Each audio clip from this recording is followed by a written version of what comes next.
Harrison, welcome. Thank you for joining us. Very quickly, Harrison, can you just check for me? Can you hear the music right now? Yeah, I can hear it. Excellent. Okay. Now that I know you can hear it, I'm going to stop it. And then, in the interest of full disclosure, you probably can see this, but I'm recording this session right now. Yeah, I can see this. Yep. Okay. Again, just wanted to let you know. Okay. Good. Everyone's feeling okay. Your mom was just cautious. Yeah, we're just cautious. Yeah. All right. Excellent. Well, thank you for making it, and thank you for making the effort. I'm excited for this experiment that we're going to run. Yes. All right. Daniel.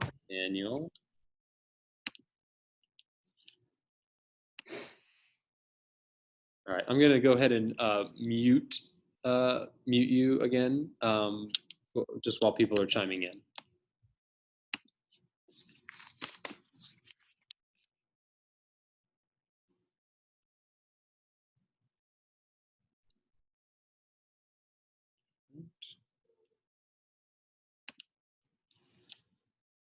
All right, looking good, looking good.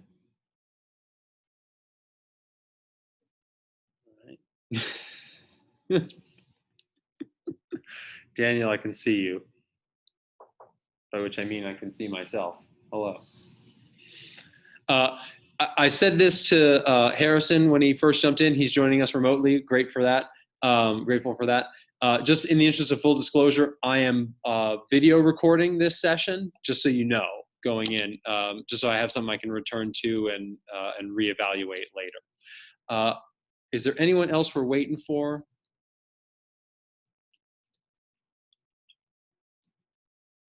Missing a couple of people. All right, I'm going to go ahead and unmute you all just so you can say hi to each other.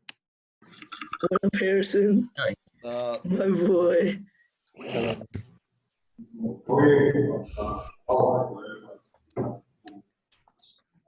Hello, Will. Give me a thumbs up. Hey, Connor. Here's no school today. Hey, Connor. Here's your lunch. Hi, buddy. Oh, we got Buddy on here. What up, West? What was that?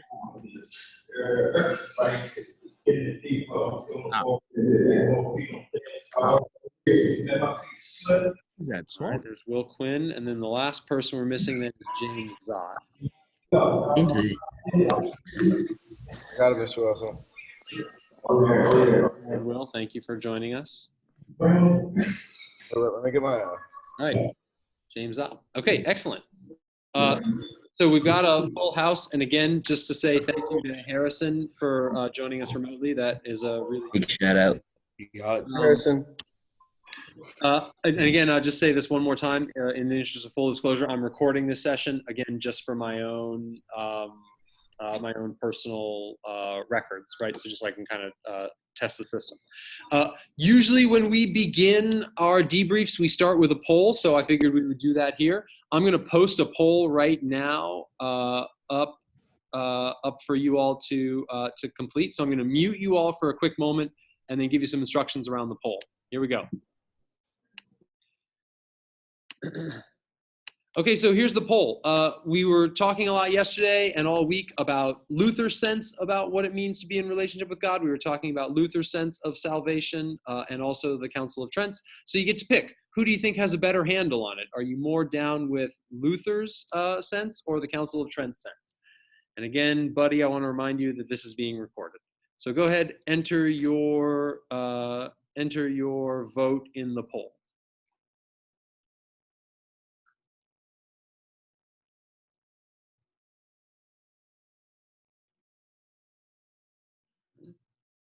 All right, and I'm going to end the poll now, and I'm going to share out the results.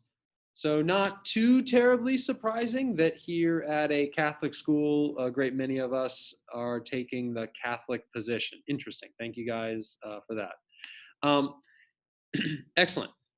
Next, what I'm going to do now is I'm going to share my screen. And we'll then jump into the debrief, and I'll give you a couple more instructions. So first, let me unmute you all. Hollis, what did you do? All right, so is there anyone who's having trouble seeing the screen?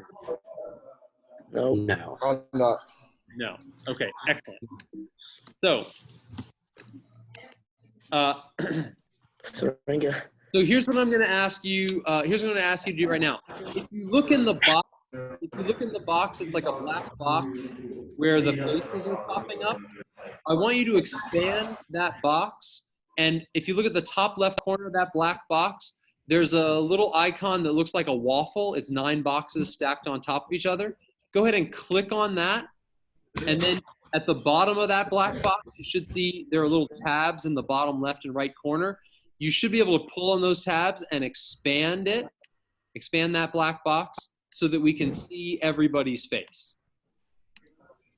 If you're having trouble doing that, let me know now, and I'll try to walk you through it again. I got it. So everyone should have a giant black box, and there should be 12 faces in it. We make it full screen. There's You can 12. if you want. I can't. I don't know. The most important thing I just wanted is to make sure that everyone can see everyone. Yes. So scroll down. Give me a quick thumbs up if you can see everyone in the class right now. Is there a thumbs up option? Good. Good. Excellent. You're Okay. funny, Will. So let's jump into our typical debrief. Again, the 2 questions that matter are thinking about the conversation we had yesterday. What did the team do well? Where could the team improve? Neither of our observers are with us today, so I'm going to just throw it open to all of you. Jump in with a thought, either what the team did well, where the team could improve. And then if you want to amplify someone else's thought, great. If you want to differ with someone, great. If you've got a separate thought, great. But I'll just throw it open to all of you. What did the team do well yesterday? Where could the team improve?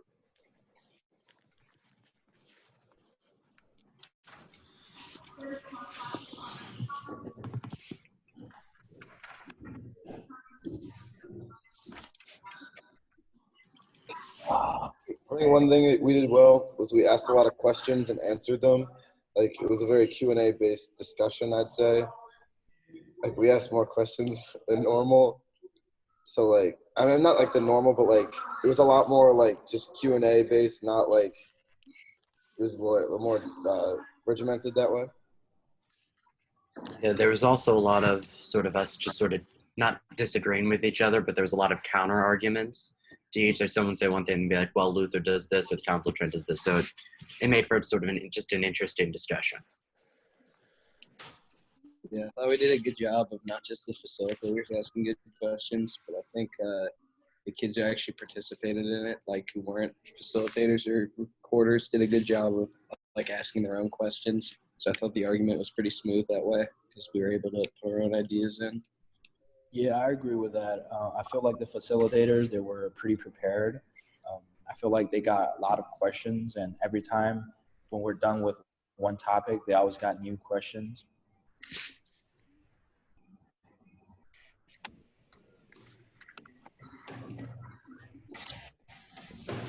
Anything you thought the team could do better or might need to kind of take a second look at?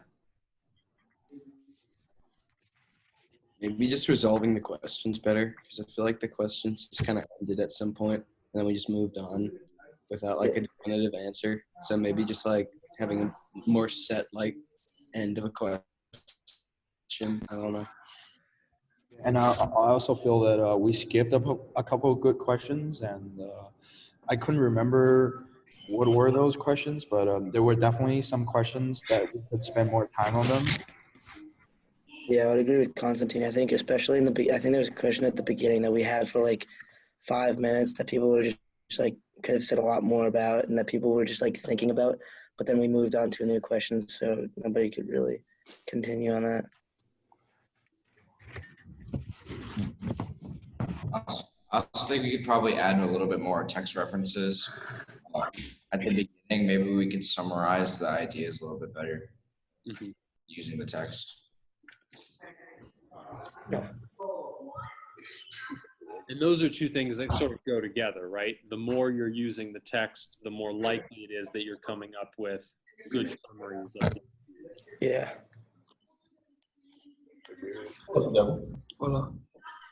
One thing that taught me, or I learned a lot about, was when we're talking about like Luther versus Trent, and like when we disagree with and what we agree with, and we like some brought up like 4 points basically that the Council Trent disagrees with in the text, and then we kind of have like a discussion for like 5 minutes ish about that, and like if who we agree with more on each point. And I think I learned a lot about like basically Luther's model versus what Trent, and I thought that was really good.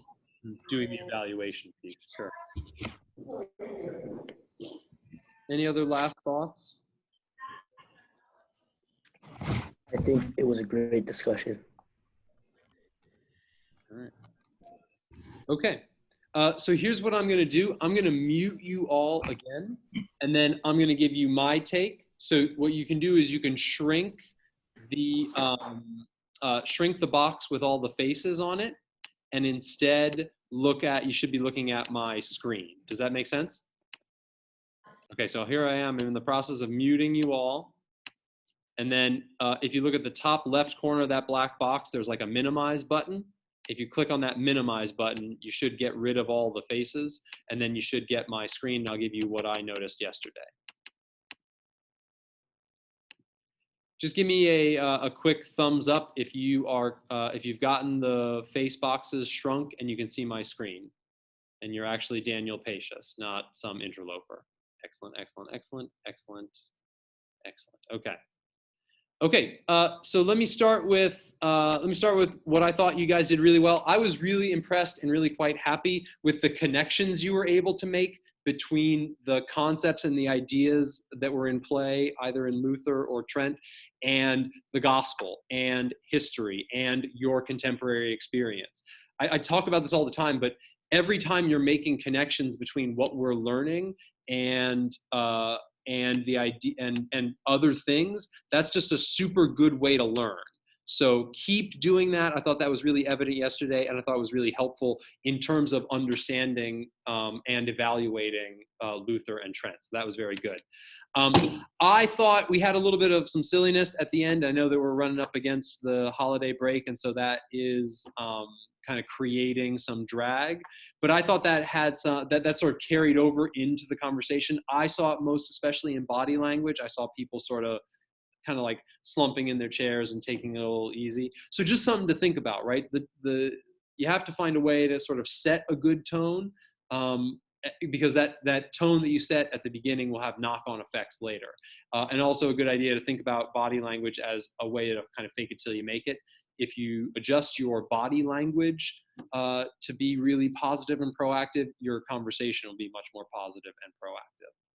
So that's sort of what I noticed. Let me throw up the map so you can take a look at it, and then I'll unmute you if anyone has any thoughts or questions either about what I said or about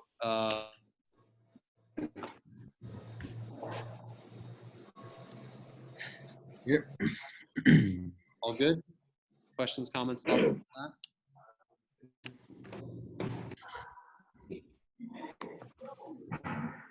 Okay. So here's then the next step. So here's how we're going to do scoring. I'm going to, right now, if you open up the chat feature, I'm going to send to you, I'm going to stop sharing for a second. I'm going to send to you via chat a link to a Google form. And then the Google form will have the same scoring criteria that we usually have on the rubric. It'll just be collected electronically instead of you doing it by hand. You should be able to open the form directly from the chat. So just try clicking on that link. When you've opened the form successfully, why don't you kill your video while you're filling out the form? And then when you've completed the form, you can bring your video back up, and that's how I'll know you're ready to move on. Does that make some sense? So how do you end the video? So if you look in the bottom left corner of your screen, there's a stop video. Click on that. Wait, can you read? Is that leaving the meeting, or is that just stopping the video? It's just stopping your video. Where? You'll be here with me. Oh, stop video. You still hear me? And again, guys, same as always, grade yourself holistically. So in general, how did the team do on these categories? Again, be honest with yourselves, right? Honest feedback is the way that we improve. So if there's something that we did well, score yourself like that. If there's something that you need to improve on, score yourself accordingly. Are we third on a Blue Monday? You guys are third on a Blue Monday. That's right. And then, yeah, just re-enable the video, turn the video back on. When you have finished.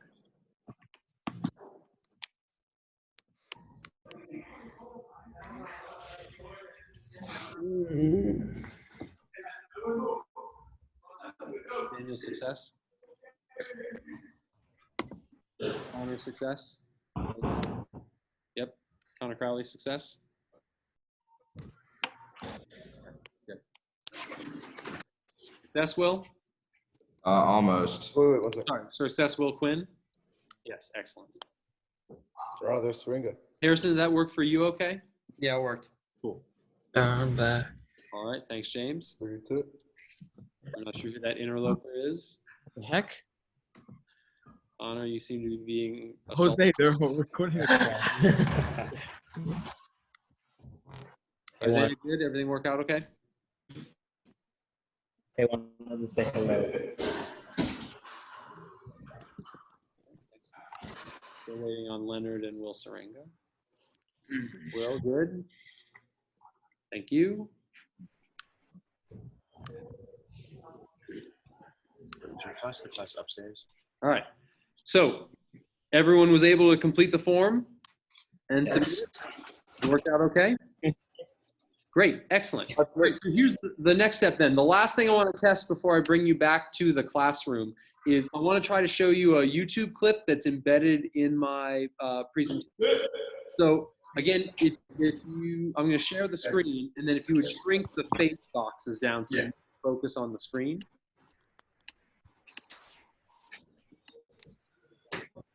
Okay, so the video that we're going to watch. Connor Crowley, are you sitting on the floor?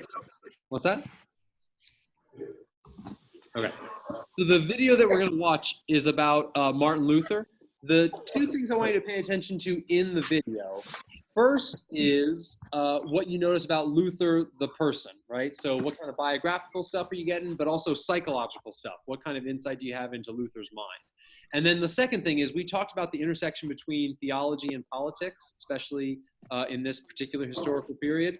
So pay close attention to how Luther's ideas start to affect others and start to create political response, right? Political. Does that make some sense? Yes. All right, so those are the two things in the content I want you to pay attention to. Beyond that, the technical side is something else I want you to look for. How clear is the image, right? Or does it come out pixelated, hard to see? And then especially the audio. Is the audio clear enough for you to understand? Okay? And you can leave me some feedback in the chat if one or both of those is going awry. Okay? Sound good? Just show up on our screen. It will be on your screen. Yeah. So I'm going to mute you all right now. And we're going to watch the video. But again, if something goes wrong with the video, what I'm going to ask you to do is leave a comment in the chat describing what's going wrong. Thumbs up if that makes sense. Yes. Brilliant. Love it. All right, here we go. Here's the video. I think the president and others bring to an end the autocracy of knowledge which the clergy holds over the people. Back in Germany, another man is also translating the Bible, this time into German. But this man will be known for far more than his translations. His name is Martin Luther. It is the eve of All Saints' Day, October 31st, 1517. The small town of Wittenberg. Luther, a common friar, approaches the door of the town's church. He is outraged by the excesses of the Catholic clergy. The Archbishop of Mainz has just sponsored a sale of church indulgences to help pay for the construction of St. Peter's in Rome. It is salvation at a price.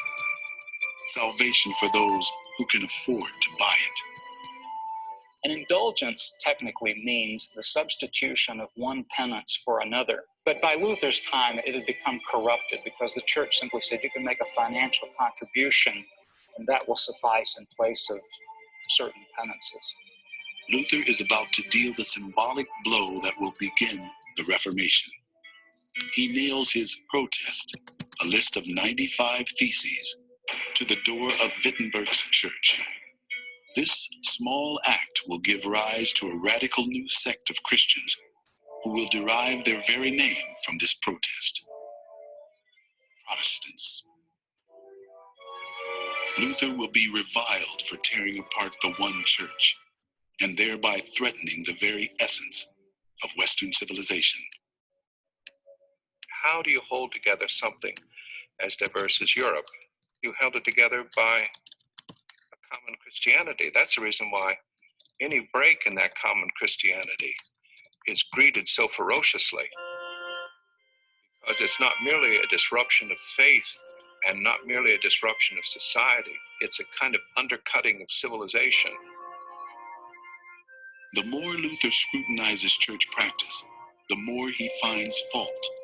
Beginning in 1517, Luther publishes a series of works that are increasingly sharp attacks upon the church. He finally comes to call the Pope an Antichrist. This will be the same thing as someone coming to you today and saying, I think the presidency of the United States is an abomination. I think we should abolish the Supreme Court, get rid of Congress, and we should have a dictator or something like this. I mean, you're going completely upsetting the established order of things. It's shocking. It's unthinkable. In response to Luther's shocking criticisms, Pope Leo X issues an edict condemning dozens of Luther's works and giving him 60 days to recant. The response is characteristically Luther. The papal bull is the sum of all impiety, blasphemy, ignorance, impudence, hypocrisy, lying. In a word, it is Satan and his Antichrist. Not surprisingly, Luther is excommunicated. But by German law, he must have a trial. The church looks to Charles V to oversee Luther's hearing, which is to take place in the German city of Worms. Charles, a young king of Spanish origin, has just been elected Holy Roman Emperor. Luther's followers have become so numerous that they are seen not just as a threat to the church, but a threat to civil stability. At the hearing, the emperor asks Luther to recant. To this, Luther delivers his now famous response. Unless I am convinced by Scripture, I neither can nor will recant anything, since it is neither right nor safe to act against conscience. God help me. Luther is declared an outlaw. So Luther. Okay, we're going to leave it there. Here's what I'd like you to do. Go ahead and leave the meeting and then come back to the classroom. Make some sense? And then Harrison, thank you for your service, but I'm going to let you go. Sound good? Everyone say goodbye to Harrison. Bye, Harrison. Thanks for that. All right. Daniel, I saw you trying to cause trouble and take control of my screen. Luckily, I was prepared for that reality. I was confused how that would work. Like, did you just get a little note? I got a note, and it was actually hilarious.